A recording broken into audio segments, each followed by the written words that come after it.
tema da conferência, que é até que ele venha, até que Jesus volte. Então, a gente está tratando muito desse assunto. E quando a gente olha para a Bíblia e vê que existem várias doutrinas relacionadas a isso, algumas dúvidas surgem.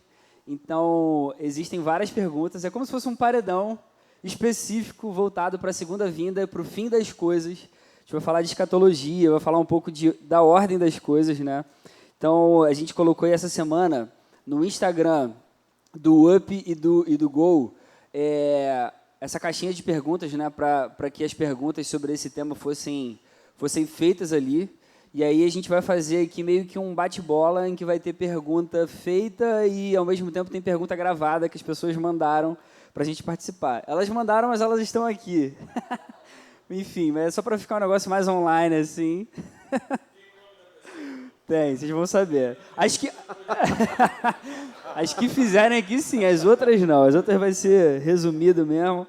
Mas, enfim, cara.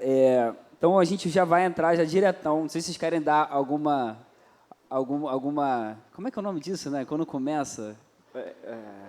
Uma introdução. Vocês querem fazer alguma introdução? Alguma saudação, né? Pô, saudação, geração oceânica, saudação Up.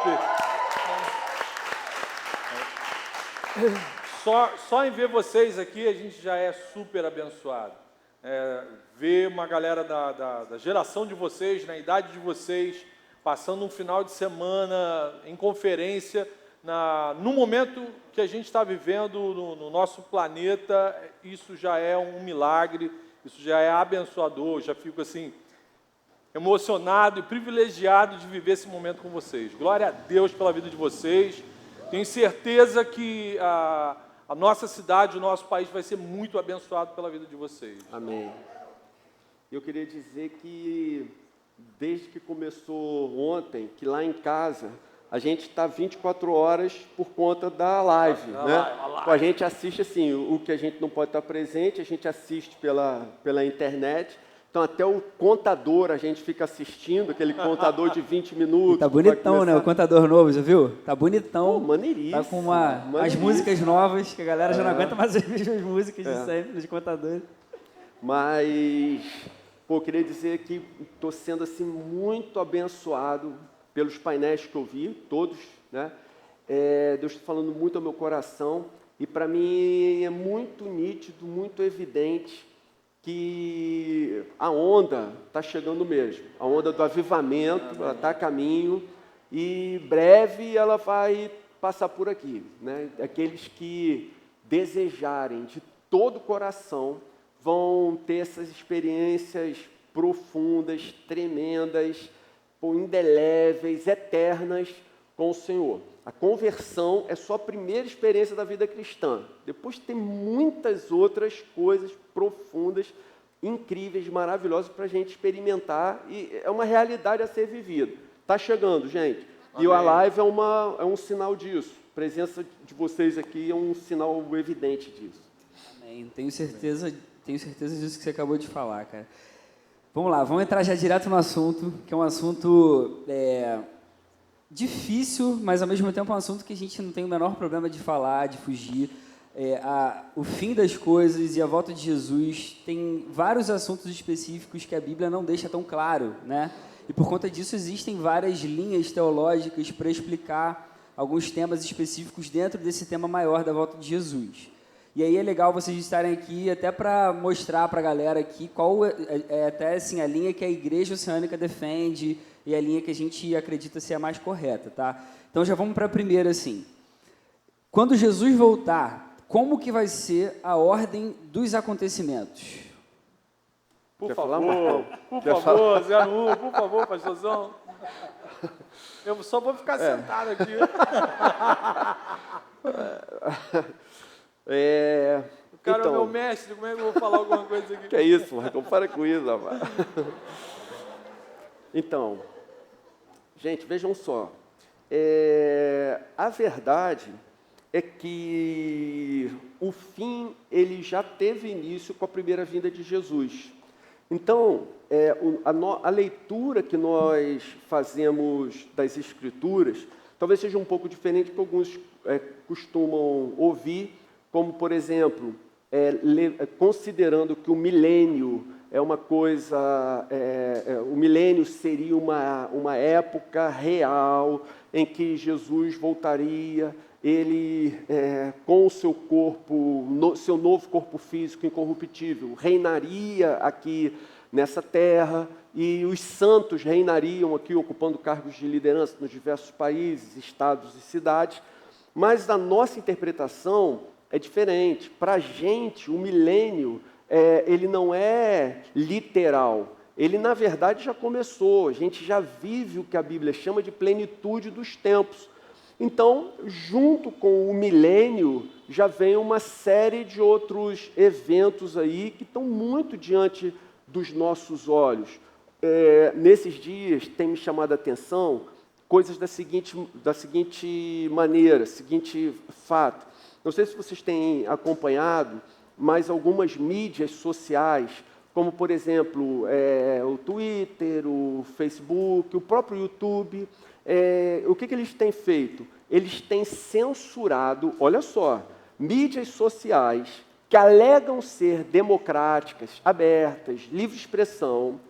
Essas mídias sociais, elas têm censurado os sites que eles consideram que os donos do YouTube, do Twitter, do Facebook e do WhatsApp, no WhatsApp ainda não tem uma forma de censura assim tão explícita, mas o que nós vemos, essas mídias têm censurado os sites que são chamados de fundamentalistas. Então, como eles atuam?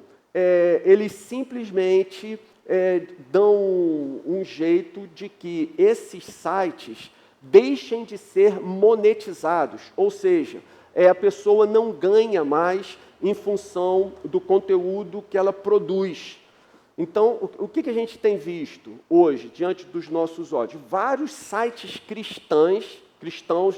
vários sites cristãos têm sido censurados e desmonetizados. Isso significa que um site que defende valores chamados de progressistas podem contar com patrocínio de empresas e até mesmo esses sites, eles pagam. Por exemplo, o YouTube paga, o último valor que eu soube, ele dá $7 para cada 40 mil views que o seu vídeo lá, o seu produto obtém. Então, são $7 para 40 mil views. Se você considera um site de uma pessoa cristã que tem aí 1 milhão de views para cada vídeo que ela lança um por semana, você vê, a pessoa consegue um retorno financeiro forte em relação a isso. Então, o que essas mídias sociais estão fazendo? Elas rotulam determinados sites de fundamentalistas e proíbem esse tipo de monetização. Algumas empresas retiram o patrocínio desses sites que essas mídias sociais rotulam de fundamentalistas e começam um boicote branco a essas marcas ou a esses perfis que promovem valores chamados ou rotulados de fundamentalistas. O que é isso diante dos nossos olhos?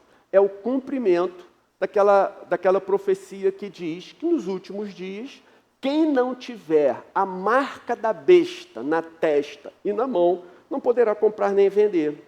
Se você hoje não alinhar o seu discurso com o chamado discurso progressista, que é contrário aos valores cristãos, você não pode mais ter uma mídia social monetizada. Você está em absoluta desvantagem. Você não sabe, porque o nosso nível aqui de seguidores, de views, é bem aquém desses valores, mas outros perfis e sites que são mais conceituados, eles estão sofrendo imensamente. E isso só tende a aumentar. Então, em outras palavras, nós já vivemos essa realidade. Nós não entendemos que a marca na besta, essa questão do chip na mão, isso é uma grande bobagem. Não vai ser assim, vai ser algo extremamente mais sutil. Sabe como isso funciona no dia a dia? Por exemplo, Nos dias atuais, você vê uma série de líderes eclesiásticos, não chamo isso de pastor, me perdoe, mas não chamo, são lobos travestidos de ovelha, que adaptam o seu discurso para se tornarem populares, são efetivamente populistas. Eles não têm o menor pudor de envenenar a mensagem que eles passam para os seus seguidores. Aí eu estou falando dentro de algo que deveria ser uma igreja, né? Mas eles não se constrangem de pregar algo que, ao invés de água da vida, seria uma água totalmente envenenada, completamente contaminada, desde que isso lhe dê popularidade, desde que torne ele uma pessoa bem vista pela sociedade. Então, quando você ouvir alguém que nessas mídias tende a esse tipo de seguidores e essa grande quantidade de seguidores, você deve tomar todo cuidado, avaliar a mensagem dessa pessoa, se ela está fundamentada na Bíblia Sagrada, porque provavelmente não estará. Felipe, já vi que você está inquieto aí, mas deixa eu só terminar essa resposta aqui. O que a gente vê, né, Marcão, né, Felipe? É que todo mundo que pregou o Evangelho até hoje, desde a época dos profetas, todos os que pregavam a mensagem de Deus, sempre foram perseguidos, sempre foram, de alguma maneira, tolhidos. A mensagem de Deus no Antigo Testamento, do Evangelho no Novo, sempre gerou furor e ódio no meio da sociedade, no meio do mundo. Se você vê alguém sendo enaltecido por essas redes de televisão, obrigado que eu segurei a tempo o nome da emissora, se você vê alguém sendo enaltecido pelas redes de televisão, pelos jornais, pela mídia secular, desconfie do que esse cara está falando. Porque quem prega o Evangelho sempre foi perseguido. Esse foi o alerta de Jesus. Olha, perseguiram a mim, vão perseguir a vocês, mas se guardaram a minha palavra, vão guardar de vocês também. Quando você prega o Evangelho, isso não gera amor, admiração, respeito, prestígio perante a sociedade. Gera perante a própria igreja, perante aqueles que vibram na mesma harmonia do seu coração, do coração de Jesus. Mas os demais, isso só suscita ódio. Então, Felipe, só para te dizer que a sucessão dos tempos, elas são dessa maneira, são subjetivas. A meu ver, a própria grande tribulação, se não começou, ela está totalmente às portas. A perseguição, ainda que não de uma maneira ostensiva, como a gente costuma ver em filmes ou coisas desse tipo, assim, a verdade é que ela já começou. Nós fomos muito perseguidos por pregar o Evangelho, ainda somos, né? Inclusive rotulados. Então, para os irmãos em outros países que são perseguidos e decapitados, são mortos fisicamente falando, a grande tribulação já começou. No século XXI, o número de cristãos executados por causa da fé maior do que em toda a história do cristianismo. Então, assim, a gente crê aqui na Oceânica no que teologicamente chamam de amilenismo. A gente crê que a gente já está vivendo o milênio, esse tempo que, quando Jesus lê a profecia de Isaías, vim trazer boas novas aos quebrantados, vista aos cegos, aí ele fala, cumpriu o ano aceitável do Senhor, então que a galera fica em furor, esse é o ano aceitável do Senhor, o fim iniciou na primeira vinda de Jesus. Quando ele voltar, é só para a redenção plena, a glorificação plena de tudo, né? Felipe, só para concluir essa pergunta, no momento que Jesus voltar, ele voltou, o que a Bíblia diz? Então, os céus se desfarão em brasa. A gente crê que a partir do momento da volta de Jesus, o tempo conhecido como Cronos, marcado pelo nosso relógio, ele deixa de existir. Então, todas as coisas vão se suceder como se fosse um único dia. Então, todas as vezes que a gente lê na Bíblia o dia do Senhor, ou mesmo o juízo final, o grande banquete, tudo isso vai ser algo que praticamente simultâneo, no mesmo instante. A igreja arrebatada, o Cronos acaba e a gente passa a viver na eternidade, numa outra dimensão de tempo, uma outra maneira de... A gente não crê no arrebatamento secreto, a gente não crê naquele negócio de deixados para trás, aviões sem seus pilotos, tinha até a musiquinha, a gente não crê, né, nessas paradas. A gente crê na escatologia que Jesus ensinou, todo olho verá, não vai ter arrebatamento secreto. Quem não é de Cristo vai saber que o dia da roubada chegou, assim, não vai ter a falta de senso, de consciência do que está acontecendo, né? E vai ser num piscar de olhos. Não tem aquela fila de... Marcão vai ser julgado agora, e todo mundo para ver o vídeo. E agora que eu quero ver! Não vai ter... Pá! Tudo de uma vez só. Então, na verdade, eu tô tranquilão aqui, tá? Vocês não precisam ficar, por favor, eu já tenho essa má fama. Mas me segura, Fiquem tranquilos, o painel é para isso mesmo. Eu só quero entrar nos detalhes disso, eu acho que dá para esclarecer. Por exemplo, vocês falaram muita coisa de milênio, talvez as pessoas não entendam, alguns aqui podem ser que não entendam. O que é milênio que eles estão falando? É uma referência, Apocalipse 20, lá no verso 7. Na verdade, desde o início de Apocalipse 20, você já vai ter uma referência a milênio. E aí no verso 7 fala que quando terminarem os 1000 anos, Satanás será solto de sua prisão. E aí tem esses acontecimentos. Então, como vocês explicaram que a gente é amilenista, a gente não acredita nesse milênio de uma forma literal, né? Só para deixar claro, então, para vocês, né, a linha da igreja é que isso aqui não é literal, certo? E até pegando a sequência disso aí. Então, assim, depois desses 1000 anos que não são literais, a gente é amilenista, a gente não acha que existem esses 1000 anos literais. E aí vocês falaram que é tudo num dia só e tal. E aí, voltando para a pergunta que eu fiz inicialmente.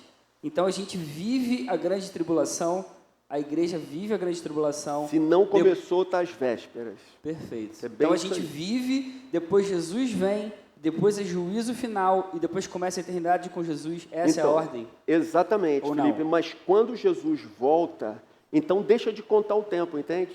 Então, quando Jesus voltar, aí vem uma sequência, vou usar essa expressão, né, de eventos cósmicos, de cataclismas, mas que para nós que somos salvos e que estaremos com Jesus, nada mais disso nos afetará. Então nós somos arrebatados, estaremos com Jesus em absoluta segurança, num estado de plena exultação diante de Deus, enquanto Deus está desfazendo todo esse cosmos e refazendo uma nova criação aonde nós finalmente habitaremos. Perfeito. Não é uma ordem nem cronológica, seria uma ordem lógica, né? Seria mais ou menos a ideia dos fatos e a gente veria então a eternidade, né? Exatamente.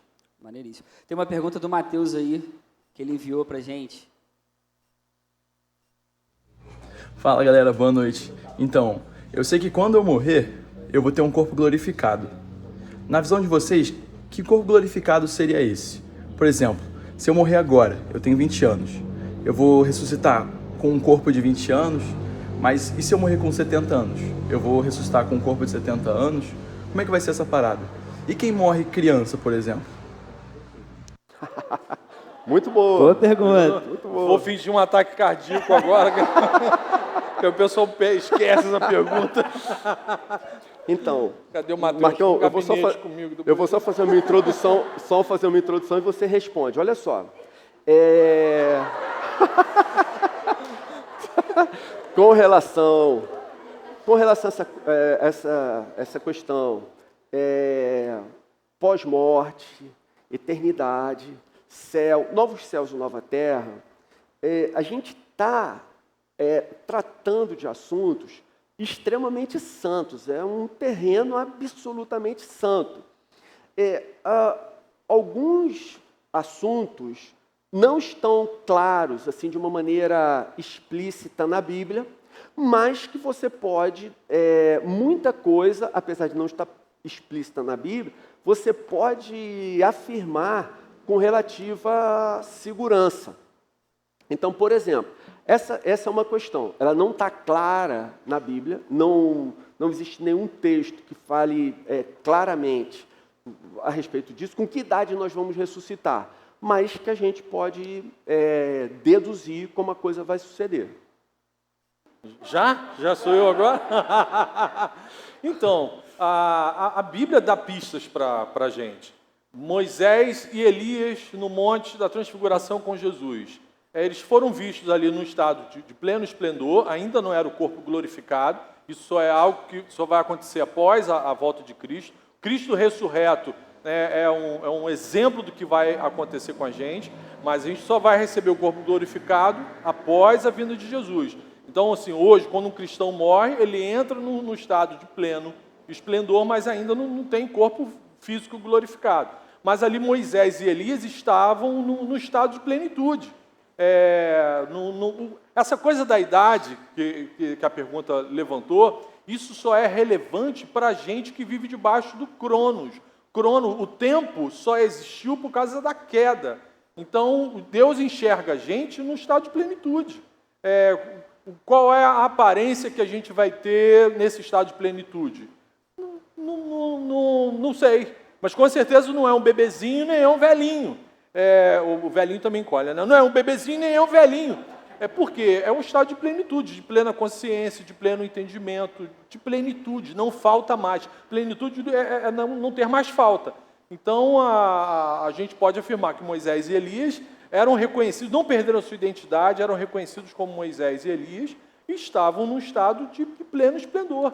Então, é isso que a gente vai estar. Tanto quando a gente perde um ente querido numa idade prematura ou quando a gente parte numa idade já bem avançada, a gente vai estar diante do Senhor e diante dos irmãos na Nova Jerusalém, na eternidade, num estado de plenitude, de pleno esplendor. E aí não vai ter idade, você chegou, está acabado, e não, vai estar todo mundo... A galera tava na esperança de tá com um corpo shape maneirão, né? Um tanquinho. Então, o meu vai ter um Panzer, um tanque de guerra. De maneira... Marcão, se você me permite aqui, né? Por favor, amado mestre. Eu arriscaria ser até um pouco mais específico da seguinte maneira. Como hoje se processa essa questão nascimento, amadurecimento e morte, né?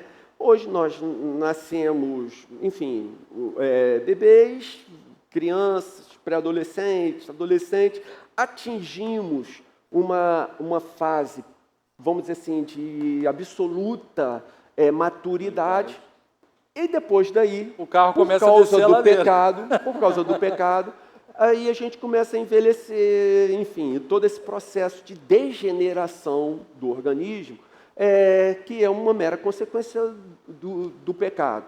A gente vê, por exemplo, Adão e Eva, quando foram criados, eles foram criados em condição, inclusive, de se relacionarem fisicamente, terem filhos. Então, eles já tinham uma maturidade, não eram velhos, mas tinham uma certa maturidade.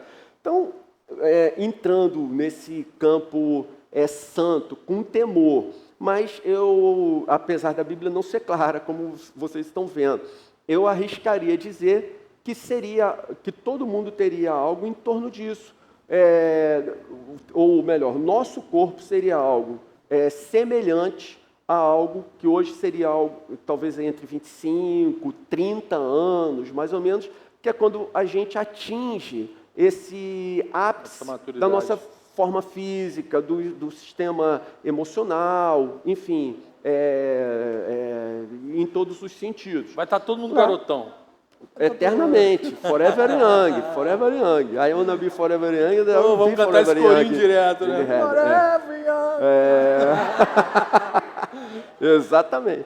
Então eu acredito assim que a gente tenha essa faixa etária, todo mundo no céu. Quem morreu bebezinho ressuscitará com o corpo assim, quem morreu velhinho ressuscitará com o corpo assim também. Yes! Vale deixar claro, né, que a Bíblia não deixa nada claro, muito claro sobre isso, mas, né, às vezes é a limitação que a queda causou na gente. De repente Jesus vai falar, cara, estava aqui, ó. Eu estou só querendo minimizar qualquer problema depois. Mas você falou aquilo, onde que isso está na Bíblia? Não sei o que lá. Não, calma. Exatamente. São suposições que a gente tem, com temor e tudo mais, de acordo com o que a gente estuda e vê ali, né. Vamos entrar para outra pergunta, então. Como que vai ser o arrebatamento de fato?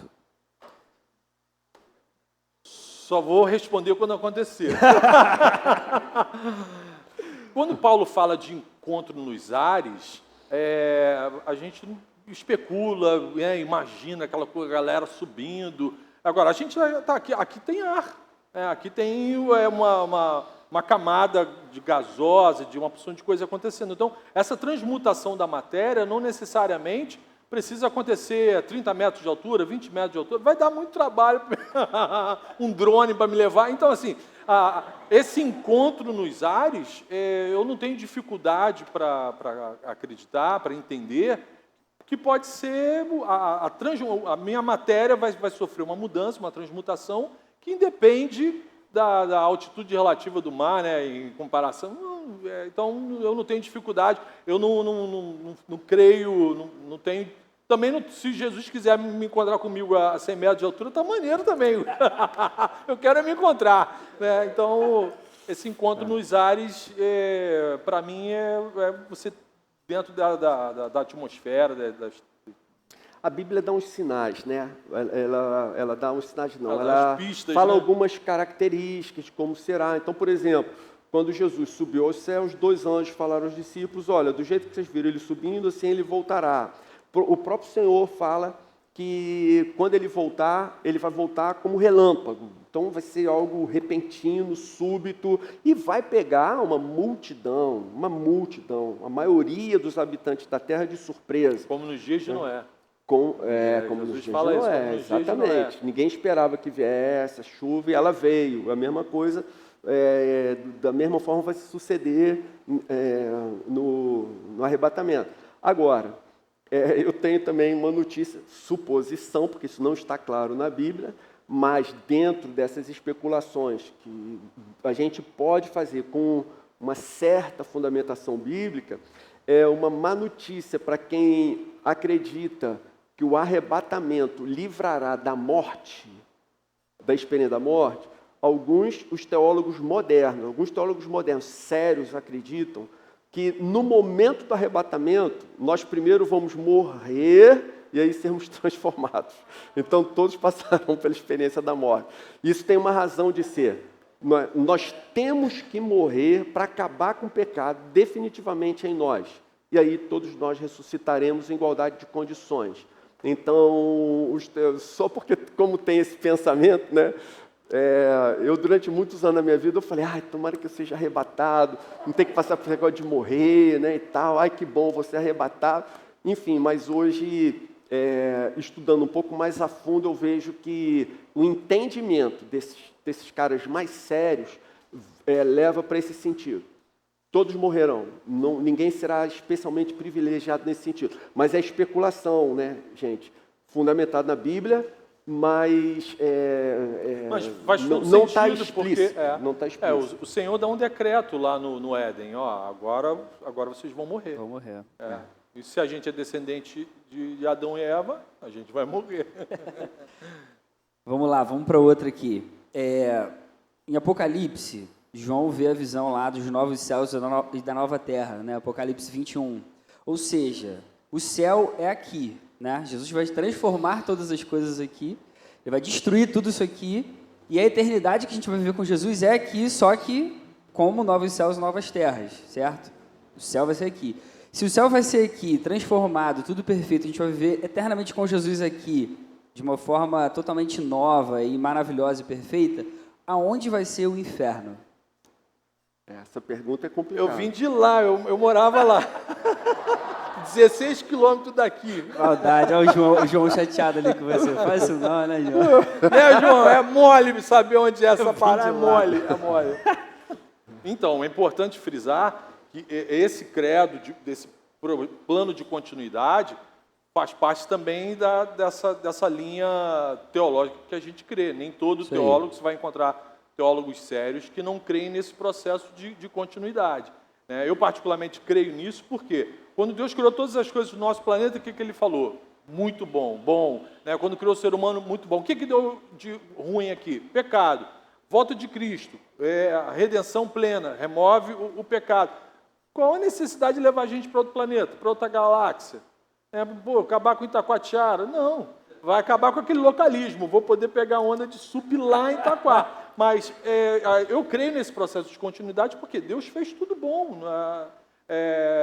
Então, a gente vai viver a eternidade num corpo físico glorificado, tendo contato com a criação redimida, glorificada, com animais, vai ser parada top, céu. Né? Agora, o inferno. O inferno, eu creio também em correntes teológicas que dizem que, tanto para o judeu como para o grego, o inferno é a lixeira. A tradução, o significado até de inferno é lixeira. Você não vai levar para a lixeira coisa boa. Então, tem teólogos que dizem que, nesse momento que Jesus vem, do juízo final, a imagem e semelhança, até a imagem e semelhança do ser humano, do Criador, até isso vai ser extirpado da criatura. Ou seja, alguma coisa que não é física vai passar a eternidade diante de Deus irado. Diante do Deus irado. Isso é o inferno. Então, a gente não crê que é um estado físico, mas é um estado de consciência, de plena consciência. A pessoa que vai para o inferno, ela não vai perder identidade, ela não vai meu Deus, o que eu estou fazendo? Não, ela sabe porque está lá, vai estar com Satanás e os seus anjos, e outros companheiros também, vai estar lá, e se não se arrepender, vai estar lá, né? Tem chance, até a hora do cerol passar, vai ter chance. Mas não é um estado físico, não é um estado físico. Inclusive soltaram um troço lá em Curitiba, não sei se é Jesus soltando Satanás, mas soltaram, né? Esse é outro assunto, soltaram um negócio lá em Curitiba um tempo atrás, eu não soube não soltar, está solto, o negócio está solto, mas enfim, pastor, me corta. A gente já está aqui, meu Deus, Marcão, para. Me corta. Marcão, deixa eu falar aqui. Corta. Deixa eu falar aqui, indo mais especificamente, né, em relação à pergunta, também só dando uma o texto que Marcão destacou ainda há pouco, é aquele momento em que Jesus sobe no monte e ele se transfigura, então aparecem duas pessoas ao lado de Jesus. Então, se eu perguntar para vocês, quem que apareceu ao lado de Jesus? Vocês sabem, foi Moisés e foi Elias. Então, isso daí já fala muito ao nosso coração. Ou seja, quando nós morrermos, nós não vamos virar um espírito sem forma, uma alma, sem nenhuma característica própria, sem uma personalidade. Olha que coisa curiosa. Os discípulos, eles viveram 2000 anos antes de Moisés. Viveram 700 anos antes de Elias. Mas quando, não o conheceram pessoalmente de maneira nenhuma, mas quando eles viram, eles souberam que era Moisés, eles souberam que era Elias. De alguma maneira sobrenatural eles souberam. A gente retirando essa mácula do pecado, essa influência do pecado, vai mudar um monte de coisas em nós, na nossa mente, no nosso coração, no nosso jeito de sentir, de pensar, enfim. Então, olha o que acontece. No momento que a pessoa morre, os que morrem em Cristo, imediatamente eles vão para esse estado de Moisés e Elias, ao lado de Jesus no Monte Tabor. O texto bíblico diz que eles estão num estado de glorioso esplendor. Glorioso esplendor. É o termo, é o adjetivo que a Bíblia usa para se referir ao estado de Moisés e de Elias. Quando nós morremos em Cristo, passamos para um estado de glorioso esplendor. Vamos imediatamente para a presença de Deus. Foi o que Jesus falou para o ladrão na cruz. Hoje mesmo estarás comigo no paraíso. Não existe assim um lapso de tempo do cristão se encontrar, um lapso de tempo para que o cristão venha se encontrar com Deus após a sua morte. É instantâneo. Você fecha os olhos aqui nesse mundo pela última vez, quando você abrir, você vai ver, vai contemplar a face de Deus, você vai ver Jesus, o Salvador, diante dos seus olhos. Você já vai estar no estado de glorioso esplendor, exultando diante de Deus. Apocalipse 7, fala da multidão diante de Deus, exultando e cantando. Então, nós vamos nos juntar a essa multidão. Mas esse não é o final da história. O que acontece? Deus vai fazer novos céus, Deus vai fazer uma nova terra, E quando esses novos céus, essa nova terra estiverem concluídos, nós ressuscitaremos com um corpo físico. É um corpo físico incorruptível, é um corpo físico diferente de tudo que a gente possa imaginar, é um corpo físico capaz de se transladar, que foi o que aconteceu com Jesus, é um corpo físico semelhante ao corpo de Jesus após a sua ressurreição. Então, vejam só, se Jesus quiser comer, ou Jesus quis comer peixe, ele comeu peixe. Se ele não quiser comer, ele não vai morrer de fome. Esse corpo jamais será afetado por algum tipo de doença. Essa natureza não será nunca mais inclinada para o mal. Nunca mais nós correremos o risco de pecar contra Deus e toda essa história se repetir, de haver uma rebeldia na nova terra, nos novos céus, ter que começar todo o processo de redenção. Isso não acontecerá jamais, a nossa natureza será absolutamente incorruptível, livre dessa inclinação para o pecado, e aí sim nós habitaremos para sempre junto com o Senhor, dentro daquilo que Apocalipse fala, não haverá mais necessidade de templo, porque Deus habitará conosco, Jesus estará conosco, nós habitaremos para sempre com o Senhor. Esse é efetivamente o final da história. Então, novos céus, uma nova terra e nós com um novo corpo agora incorruptível. Essa ressurreição, ela será após Deus ter restaurado completamente a terra e a sua criação. Maneiríssimo. Tem uma pergunta da Tainá aí também que foi enviada. Eu queria saber se na visão de vocês, os animais de estimação também vão estar na eternidade. Pô, gente. Sempre pergunto isso no paredão, sempre. Essa pergunta aí, eu vou responder. Aliás, assim, estou tão abençoado com essa conferência que eu vou dar uma notícia para vocês aqui em primeira mão. A gente conta nos dedos as pessoas que sabem disso que vai acontecer. Mas, eu terminei agora na pandemia de escrever meu segundo livro. E o título... Pô, gente, glória a Deus, glória a Deus. Deus é bom, Deus é muito bom. E esse segundo livro, o título do livro é Da Dor da Despedida à Alegria do Reencontro. E a maioria dessas perguntas é respondida ali. Eu justamente escrevi, diante dessa situação que a gente tem vivido, tantas mortes de Covid, tanta gente passando crises horríveis, que perdeu pessoas queridas recentemente. Eu já vinha pensando em escrever, aí acelerei e escrevi. E aí eu coloquei em um apêndice do livro exatamente essa pergunta. Os animais vão ou não vão para o céu? Aí, gente, até eu começar os meus estudos, eu ficava muito hesitante em responder. Hoje, eu respondo assim com muita convicção no meu coração. Vocês sabem... Estou chorando por causa do meu cachorro, rapaz. Olha que droga. Vocês sabem que eu tive um cachorro, o Duque, como eu falei, me ensinou muita coisa de teologia. Gente, o dia que o Duque morreu, foi uma sensação horrível. Quando eu era pequeno, eu tive um monte de cachorro, vários animais, enfim, e eu achava que aquele sentimento que eu tinha de perda com aqueles bichinhos era porque eu ainda era criança, emocionalmente instável, não era uma pessoa madura. Imaginei, hoje sou homem, casado, filho, neto. Um Conan. Um Conan. Exatamente, um viking. Um viking, Ragnar. Quando meu cachorro morrer, tranquilo, o cachorro morreu e deixa para lá. Gente, eu senti como se fosse uma pessoa da família.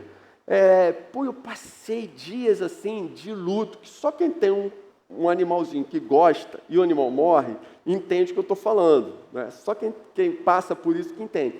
E aí eu fui pesquisar e me surpreendi. Por exemplo, João Calvino argumenta consistentemente que os animais vão para o céu.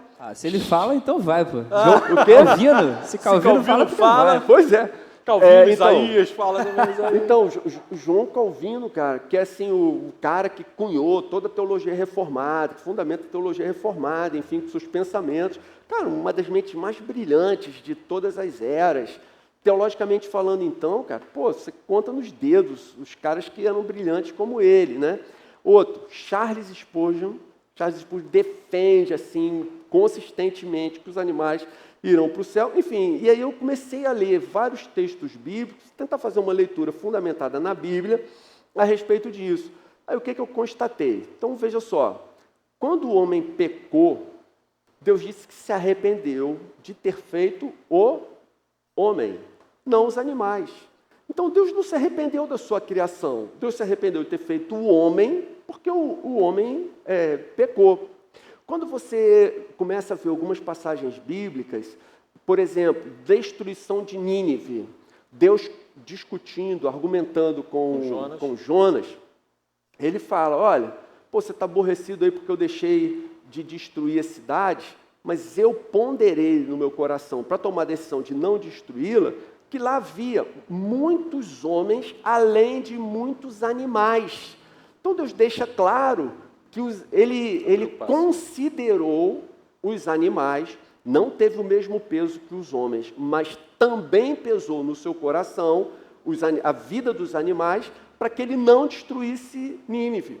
Você vê, por exemplo, após o dilúvio, terminou o dilúvio, Moisés ainda ficou vários dias. Era um teste Era para só saber se estava estava O negócio de José e Jacó. Gente, olha lá. Fica assim, Ontem a gente Moisés, falou sobre isso na pregação aqui, Eu né, tô Felipe? ligado, eu tô ligado. Noé ficou vários dias na arca com os animais, até que a água baixasse, enfim, eles pudessem sair e retomar essa coisa de habitar a terra, de criar uma cultura que glorificasse a Deus, enfim. Mas, num determinado momento, a Bíblia diz que Deus considerou, Deus levou em conta que Noé e os animais ainda estavam na arca. Então, você começa a ver que Deus ama de fato a sua criação, Deus ama de fato os animais. Não foram os animais que pecaram. Já vi alguns argumentos muito fracos, dizendo assim, Jesus não morreu pelos animais, ele morreu pelas pessoas. Cara, isso é totalmente verdadeiro. Mas os animais não precisavam ser redimidos, porque não foram eles que pecaram, foi a humanidade que caiu. Quem tinha que ser redimido, de fato, era a humanidade. E quando você chega no texto bíblico de Romanos, capítulo 8, que diz que toda a criação geme, agoniza e aguarda com ansiedade a redenção dos filhos de Deus, você entende isso, cara. Os animais, eles vivem, a natureza, de uma maneira geral, vive como se estivesse aflita e angustiada, aguardando esse momento da redenção, em que tudo isso será refeito. Então, hoje, no meu coração, eu tenho convicção de que verei o Duque novamente. Uhul! Gente. Tem uma outra pergunta Só aí. quem tem cachorro aí que vibrou, né? Gato e passarinho. Se Paulo afirma que o céu vai ser algo maravilhoso, indizível, a gente vai viver na presença de Deus de uma forma esplendorosa, qual a dificuldade para Deus de proporcionar essa alegria para a gente? Se Ele nos deu a possibilidade de amar uma criatura que Ele fez, a gente passou 15 anos, 13 anos amando lá um presente dele para a gente, qual a dificuldade para Deus de falar, cara, você vai passar a eternidade comigo e com Ele? Tá maneiro? Fico alegre? Fiquei, mas então isso é céu. Então eu fico amarradão, eu tenho certeza. É verdade. Eu tenho certeza. Eu até, desculpa, Felipe, para encerrar esse assunto, pô, Marcão, ótimo você ter lembrado disso, que eu diria assim, para você que é crente em Jesus, e tem lá o cachorrinho, gatinho, peixinho, passarinho que você ama, que morreu e que você sente falta, eu diria o seguinte, ainda que os outros animais desapareçam, gente, eu acho que você pode pensar exatamente nisso. Cara, eu acho que Deus é tão bondoso que Ele pode permitir assim, o meu cachorro vai ressuscitar, o seu não sei, mas o meu vai, entendeu? Porque Deus é bom e Ele vai permitir que eu reencontre. Na eternidade. Vamos para a segunda aí. Até me embolei aqui. Vamos para a próxima, que talvez dê um chabu com essa que vocês acabaram de falar aí. Mas vai lá, a próxima do Leleste aí. Jesus, quando ressuscitou, ele comeu peixe. Agora eu descobri então, quem é queria saber a Leleste. visão de vocês, se a gente vai comer no céu também, Foi como é mal, que eu vai que ser essa errei, questão. Não ouvi Perdão. nada. O que ele Foi falou? João Marcelo. Eu vi pra aqui, mim era João eu vi Marcelo. certo e falei errado, me perdoa. Fala do João de novo aí. Jesus, quando ressuscitou, ele comeu peixe. Então, eu queria saber na visão de vocês, se a gente vai comer no céu também, como é que vai ser essa questão. E aí? Como Quer que responder, responde? Marcão? Quer responder? Porque vocês falaram do peixinho que vai ressuscitar. E aí a gente vai comer? Ele vai morrer ou não vai Eu morrer? não vou comer o seu E aí? peixinho dourado, né? O seu peixinho japonês dourado. Não, isso é uma pergunta boa. Como no céu todas as relações vão estar equilibradas, então eu não acredito que a gente vá precisar uma vida ceder, né, a existência dela para gerar vida, porque é hoje que isso que acontece, né? Quando eu lanço mão de comer lá uma picanha, uma bisteca, algum inocente né, foi sacrificado para me gerar vida. Né? Então aquela bistequinha virou Marcão, aquela picanha virou Marcão, né? Aquela vaquinha virou Marcão, ou Marcão virou a vaquinha, enfim, isso é outra história. Mas na eternidade a gente não vai ter, a gente vai estar vivendo em equilíbrio, então não vai ter essa necessidade do consumo de algo para preservação da vida. Acredito que Deus vai proporcionar um prazer maior do que degustar um quindão, um brigadeirão, alguma parada assim, porque é bom, né? Ele nos deu papilas gustativas para a gente sentir prazer na hora da alimentação. Então eu creio que no corpo glorificado Jesus comeu peixe, mas Jesus dá uma explicação lá no Evangelho. Importante, eu brinco a beça com esse tema, mas como o pastor Zão falou, é sagrado, é santo nesse sentido. Jesus falou, eu comi com vocês para que vocês tivessem certeza que eu não era um fantasma. Então não era porque ele estava com fome, estou com a barriga roncando, estou com hipoglicemia. Não, Excelente. eu comi para que vocês tivessem certeza que não era um Foi fantasma. pontual, Sabe o que eu estou lembrando? Que até o dilúvio, o homem era vegetariano. Só depois do dilúvio que Deus falou, cara, o homem se corrompeu completamente. A partir de agora, vocês podem comer qualquer animal que se mova sobre a terra. E a partir do dilúvio é que Deus autorizou a humanidade a comer outros animais. Pô, e aí Marcão expressou maravilhosamente bem, né? Você sacrifica o inocente para poder alimentar uma pessoa. A minha expectativa, eu sei que isso é engraçado, tanto pode ser uma coisa assim, né? Quanto Deus dá prazer quando naquele momento você comeu uma folha de alface ou um brócolis. Talvez no céu eu tenha isso. Então. Ou você vai comer alface assim, com gosto de picanha, da gordura da picanha tostada, grelhada, né? Vai ser alguma coisa assim Que moita de alface maravilhosa. gostosa. Mas acredito que na criação restaurada, com certeza não vai haver mais essa necessidade de você matar um ser vivo para se alimentar. Isaías Né? afirma que o leão e o cordeiro vão estar comendo juntos, né? Se alimentando juntos. Mas então vocês não acham que no céu as pessoas depois vão se alimentar com o corpo glorificado? Não vai ter essa necessidade? Então, eu acredito... Ou vai ser vegetariano? Não, eu acredito na celebração. Vai ter celebração, vai ter festa. Imagina, com Pai, Filho e Espírito Santo e a gente reunido eterno. Vai ter festa e a live toda semana. Então, assim, vai rolar alguma parada algum maná com leite condensado, alguma parada boa vai rolar, cara. Isso eu não tenho dúvida, mas não com a necessidade da preservação da vida, mas por causa da celebração, para ter festa. Maneiríssimo. Vamos para o próximo, então. Agora sim, o Leleste. Foi mal, João Marcelo. Agora o Leleste aí. Finalmente eu vou conhecer. Então, a Bíblia diz que nos últimos dias o anticristo ele vai vir à Terra. Mas vocês acham que ele já está aqui na Terra, se ele ainda vai vir em forma de pessoa, como uma doutrina? Como é que vocês acham que isso vai proceder? Como é que é a pergunta? O anticristo vai ser uma pessoa, vai ser uma influência, vai ser um ensino? Na visão de vocês, como que vocês acham que vai ser essa questão do anticristo? Pastorzão. Não, cara, assim, para quem está antenado com política e lendo, independente de ser tendencioso, enfim, Pô, a gente viu o Lula fazendo um discurso dizendo aí em prol do governo mundial. E a gente sabe que esse ponto de vista político almeja efetivamente o governo mundial. Esse ponto vamos dizer líder, assim, de esquerda, o que eles pregam? Que não haja fronteira entre os países, que haja um governo efetivamente unificado. Eles acreditam que é possível, unificando tudo, você ter uma harmonia melhor, enfim, um mundo mais justo, qualquer coisa assim. Mas o que a gente vê é o mundo unido hoje ao redor da ONU, a ONU cada vez se posicionando mais em todos os princípios e valores contra Deus. Então, você vê, a ONU hoje já definiu sua posição a respeito de aborto, casamento homossexual, todo tipo de absurdo que você possa imaginar, ou de valores anticristãos, a ONU tem adotado como os valores, enfim, como parâmetro de recomendação a nível mundial. Graças a Deus, ela não pode impor isso em todas as nações, pelo menos não por enquanto e não em todo o tempo. No entanto,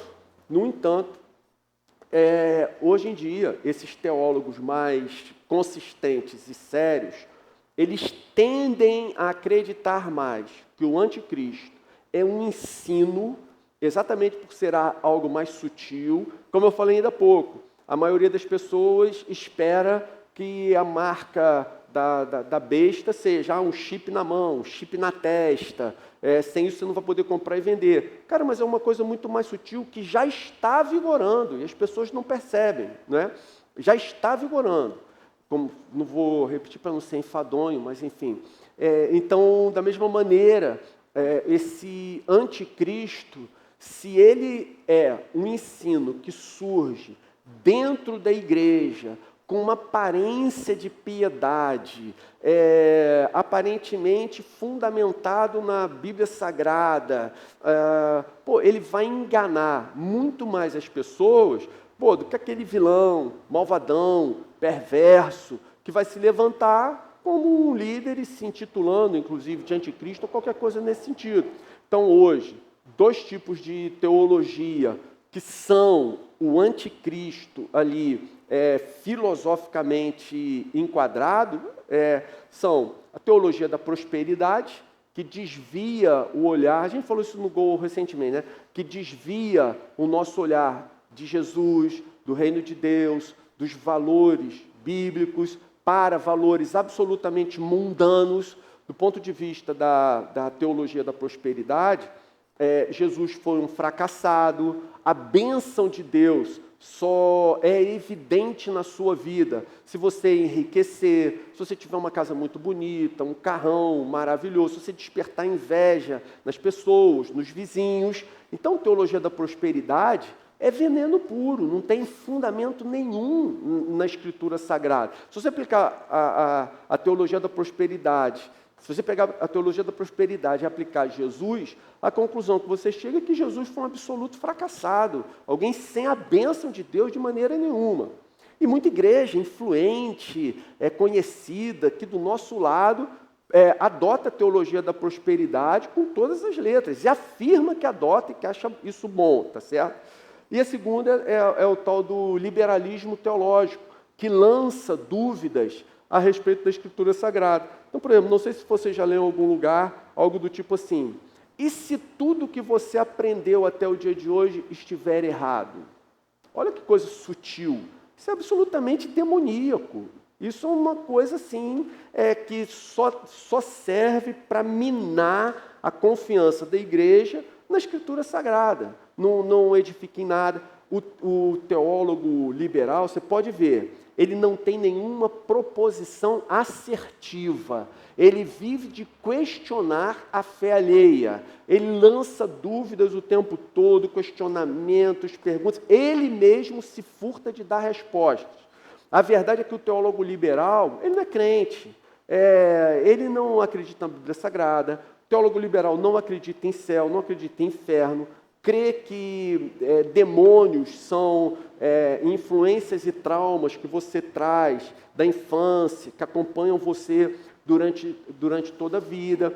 e sutilmente, com uma aparência de piedade, porque a ênfase da teologia liberal está exatamente nessa coisa, social. nessa preocupação com o social. Então ele tende a fazer, quem não prioriza, acima de tudo, isso volta completamente para o social, fazer essas pessoas se sentirem mal, do tipo assim, pô, como assim? Pô, você não vai para uma favela? Pô, você não sobe uma favela? Ó, vou dizer, cara, eu conheço gente que fala isso, que poucas vezes botou o pé em favela.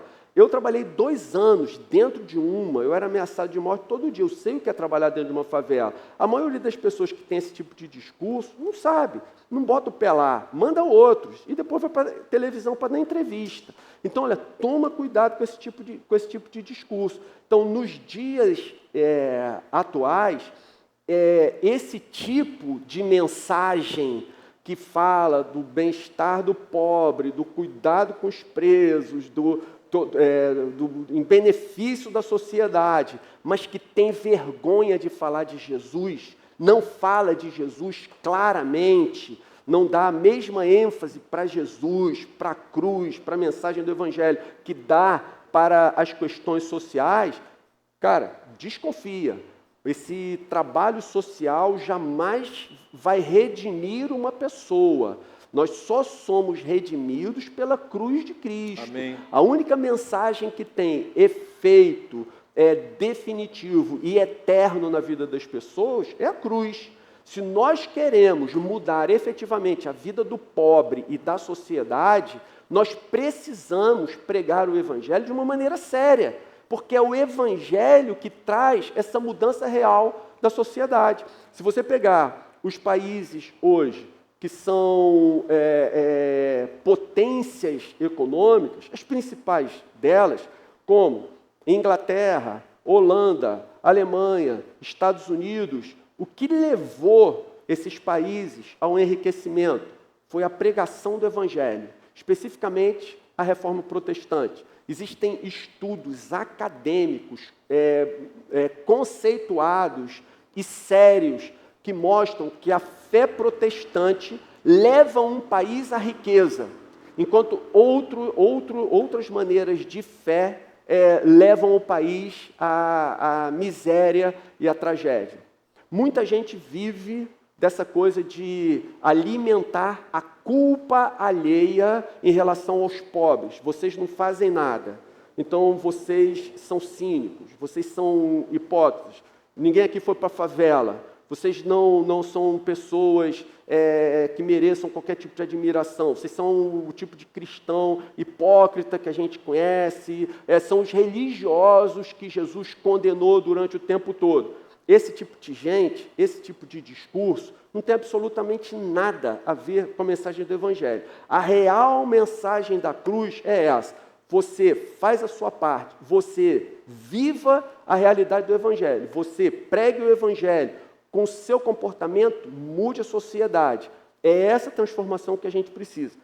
Então, para terminar, o que a gente vê esse tipo de discurso, ele é extremamente mais nocivo e pernicioso à Igreja de Cristo do que um cara que assuma o controle mundial e diga: eu sou o anticristo, agora vocês só vão comprar e vender se tiver um chip na mão. Não, a Igreja já está adoecida e enferma por causa dessas duas teologias. Mas existem outras que têm surgido dentro da própria Igreja. Então, aquilo que a gente tem falado, né, Marcão? Que a gente se preocupa em alertar a igreja aqui o tempo todo, cara, se a mensagem não glorifica Cristo, cara, desconfia. Mesmo que a pessoa use alguns versículos retirados do contexto para fazer com que você se sinta culpado, não entre nessa. Se não glorifica a Jesus, desconfie da mensagem que você está ouvindo. Então, é muito mais perigoso, nocivo para a igreja de Cristo esse tipo de ensino que surge dentro dela, do que algo que venha de fora com uma aparência aterradora, assustadora e que vai deixar a igreja alerta. Para essa mensagem, nós estamos totalmente desarmados. Pô, está surgindo aqui, pô, realmente. A palavra diz que o anticristo enganaria, vai tentar enganar até os eleitos do Senhor. Então, é esse discurso que é bonito, que é atraente, que é modernoso e que surge dentro da igreja. Eu também não creio que seja uma figura materializada numa pessoa. Ainda que a gente não esteja longe de um governo mundial, né? Sim, Ainda que sim, não sim, esteja. Beleza, interessante. Vamos para a próxima pergunta? A Iene tem uma pergunta aí que ela enviou também. Gostaria de saber, na opinião de vocês, se a gente vai formar família no céu. Marcão. A família oceânica vai crescer no céu. Por isso que a gente já se chama de irmão e de irmã. Jesus respondendo aos saduceus, ele falou, né, os saduceus querendo fazer uma pegadinha com Jesus, né, uma viúva de 7 maridos, quando morrer, for para o céu, ela vai ser esposa de quem lá na eternidade, querendo fazer uma zoeira com Jesus. Jesus falou, cara, na eternidade ninguém vai se dar em casamento. Essa experiência de formar família, Jesus, pelo menos nessa passagem, ele diz que não existe essa prioridade, essa indicação de que na eternidade a gente vai ter esse propósito, essa vocação, esse chamado, essa necessidade de constituição de família, do crescer e multiplicar, é uma experiência terrena, não necessariamente isso na eternidade. Tem teólogos que creem de uma outra maneira. Eu acredito que essa família o Senhor já está formando. Ele vai reunir toda a igreja salva, eleita ao longo de toda a história da humanidade na sua grande família, na Nova Jerusalém. Então, não creio na necessidade de formação de família. Isso não tem a ver com a assexualidade. Deus nos fez criaturas sexuais. Então, assim, no corpo glorificado, ninguém vai fazer circuncisão em mim, nada parecido com essa história. Então, eu creio na preservação da nossa identidade, mas não vejo a necessidade de constituição de família. Mas reforço que tem gente que crê diferente.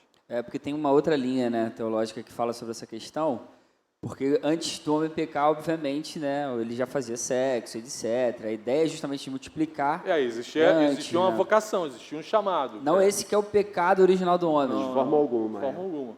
Então vocês acham que no céu não vai poder existir nenhum novo nascimento, nenhuma nova constituição de família, nem nada nesse sentido? Então, Felipe, eu sei que ele está me provocando. Não, gente, pode deixar, deixa claro, mesmo que vocês divirjam sobre esse ponto de vista. Como eu entendo porque existem linhas diferentes. Como eu entendo que no céu, o que é céu? É esse estado de glorioso esplendor, de plenitude, de tudo equilibrado. Eu não consigo perceber a necessidade de você fazer isso. Aí vai nascer quem? Um neném ou um cara de 25 anos? A barriga vai ficar... Então, assim... mas, assim, pode ser a minha limitação por causa da queda, né? Mas... O Felipe está insistindo na pergunta, porque eu já participei de debate... Não, porque você ficou quieto, achei que você ia falar. Eu já participei de debate assim, com pessoas sérias que acreditam que no céu... vão haver, sim, no céu, olha só, na nova terra, nos novos céus e nova terra. E quem defende isso, que vai haver família, que vai haver relação sexual, que pode até nascer neném, aí nasceria o neném, amadureceria e não ficaria velho, né? 25 anos. E quem defende isso, interpreta a resposta de Jesus de que no céu não se casam nem se dão em casamento. Por quê? Porque Jesus estava sendo provocado pelos saduceus para... os saduceus estavam tentando encurralar Jesus para dizer, cara, não tem ressurreição. Se tiver, olha a complicação que vai ser. Se tiver ressurreição, como é que vai ser? A mulher vai ser, no céu vai ser a mulher dos 7? Aí Jesus responde, não, no céu não vai ter casamento. Mas Jesus estava se referindo a quê? A esse momento de glorioso esplendor que as pessoas estão vivendo, em que elas ainda não têm um corpo físico. Portanto, fica essa dúvida para a gente responder, ou para a gente esclarecer quando a gente estiver vivendo essa realidade lá, né?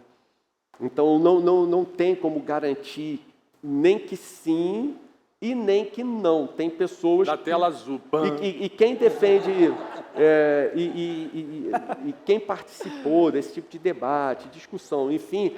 Pô, é gente extremamente séria, não é assim, alguém que estava defendendo um ponto de vista, sei lá, pervertido, querendo defender o seu comportamento promíscuo, não, nada disso. Ele estava fazendo assim, uma avaliação dentro do conhecimento dele, com outras pessoas também conceituadas presentes, deu o parecer dele. Eu não cito porque foi numa aula reservada que a gente teve, entendeu? Por isso eu não quero citar o nome, porque a pessoa não está aqui para se explicar, enfim, só para... Show. Vamos para a última pergunta aí, que eu acho que é do Pedro.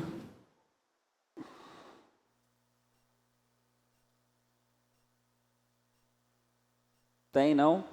Não, foi mal. Foi arrebatado. Ele mandou, a gente não conseguiu então se ajeitar. Foi mal, Pedrão, depois você pergunta pessoalmente, que agora nem eu vou lembrar. Então, só para a gente encerrar, assim, como que vocês acham que essa perspectiva da volta de Jesus deve mudar a nossa forma de viver, a nossa forma de existir, como que isso impacta a nossa vida no dia a dia? Pode ser sucinto, resumido, para a gente encerrar esse painel aqui. Então, eu creio que exatamente essa é a nossa vocação, viver como se a gente já estivesse no céu, viver como se a gente já estivesse desfrutando da eternidade, que a gente é morada do Espírito Santo, a gente tem contato com Deus vivo, a gente tem toda a orientação da palavra. Então, o grande barato e desafio do cristianismo é você viver hoje como se já estivesse lá. Então, isso tem que mudar a nossa forma de tratar um outro, isso tem que mudar a nossa forma de tratar a criação, tratar os nossos animais domésticos, tratar os outros animais, enfim. Isso tem que mudar a nossa realidade, a nossa existência. Crer nessa escatologia, crer que Jesus vai voltar para a gente viver uma nova realidade, nos desafia a antecipar essa realidade, a viver essa realidade hoje. Eu não tenho que ficar esperando, eu não tenho que ter uma vida passiva aqui hoje. Quando Jesus voltar é outra história. Dane-se a atmosfera, dane-se o rio. Não. Eu já participei de uma mentalidade religiosa dessa maneira. Né? Se Jesus vai voltar, quem não é de Jesus já vai pegar fogo. Não é isso. A gente tem que ter cuidado com todo mundo. Né? São os nossos irmãos e irmãs que ainda estão na escuridão. Pô, gostei demais da ilustração que o Felipe Assis usou hoje no painel dele à tarde. Ele falando da pessoa que faz um trabalho manual e que ganha um salário mínimo por mês, e outra que faz exatamente o mesmo trabalho e ganha 50 mil reais por mês. Então, que a que ganha um salário mínimo por mês, vai fazer aquele trabalho, daqui a pouco, estou enjoada, estou cansada, estou com dor nas costas, minha coluna, não sei o quê. Mas a pessoa que tem essa visão de que está trabalhando para ganhar 50 mil por mês, trabalha com muito mais afinco, muito mais dedicação, não tem coluna que vá atrapalhar, porque ela sabe que vai ser regiamente recompensada pelo trabalho que está tendo. Eu acho que quando a gente entende a segunda vinda, quando a gente entende o que o futuro, o que Deus reservou para nós no futuro, quando a gente tem um vislumbre, ainda que com a nossa mente, assim, infelizmente, limitada, caída, né, por causa do pecado, mas quando a gente começa a ter essa revelação do Espírito, do que virá, a gente percebe que a gente trabalha não para ganhar 50 mil reais no fim do mês, mas para a gente ganhar zilhões de zilhões de zilhões de zilhões incontáveis de números, incalculáveis valores espirituais, e que esse tempo está muito perto, o pagamento já está para chegar aí, falta poucos dias para receber o que a gente vai receber da parte do Senhor. Então, isso, quando a gente entende isso, a nossa vida muda completamente, os nossos problemas, que parecem gigantescos, de repente eles se tornam irrelevantes, as dificuldades do dia a dia se tornam banais, e a gente começa a servir a Deus, querer evangelizar, querer ganhar os nossos amigos, os nossos queridos, as nossas casas para Jesus, de uma forma assim insaciável. Então eu acho que é assim que a gente deve aguardar a volta do Senhor. Amém, maneiríssimo. Pô, galera, vamos fazer uma oração para a gente encerrar e aí depois a gente vai para o intervalo aí. E aí vou dar só um recado que é importante para a gente. Maneiríssimo. Senhor, muito obrigado pela tua presença aqui, Senhor. É tão bom a gente falar a respeito da sua volta, Jesus. É isso que traz esperança para o nosso coração, é isso Amém, que Senhor. dá vida para a gente, é isso que faz o nosso coração vibrar, se alegrar, Senhor. A gente te agradece por esse tempo tão precioso, Senhor, que a gente está tendo hoje, que teve ontem. Muito obrigado por esse cuidado que você tem por cada um de nós, Senhor, pela vida dos nossos pastores, Senhor, pela forma como a gente enxerga mesmo a Tua palavra, Senhor, que a gente consiga viver, Senhor, diante de você. A gente sabe que tem muitas coisas que não são 100% claras e você não quis que fosse assim nesse momento e a gente não se importa, Senhor. A nossa fé não vai ser abalada por conta desses detalhes. A gente crê que Jesus vai voltar, é o nosso Salvador, e tudo vai ser restaurado e a gente vai viver eternamente contigo. E isso é a única coisa que importa para a gente. Obrigado Amém. por todas essas coisas, obrigado por esse painel, Senhor, pela vida de cada pessoa que está aqui assistindo, que a Tua palavra possa tocar no coração de cada uma. Senhor, guarda esse momento que a gente vai ter aqui agora de intervalo, as pessoas que estão em casa assistindo e participando com a gente. Guarda toda a Tua igreja, no nome de Jesus, Senhor. Amém, amém. Valeu, galera. Se liga, a gente vai ter agora um lanche um pouco melhor, maneiro, sim, só que a ideia é que cada um pegue um, tá? Então, assim, cada um vai pegar um só, que tá disponível nos balcões também diferentes? Então mantém, a galera lá de trás vai lá para trás, né? A galera aqui do meio da varanda vai para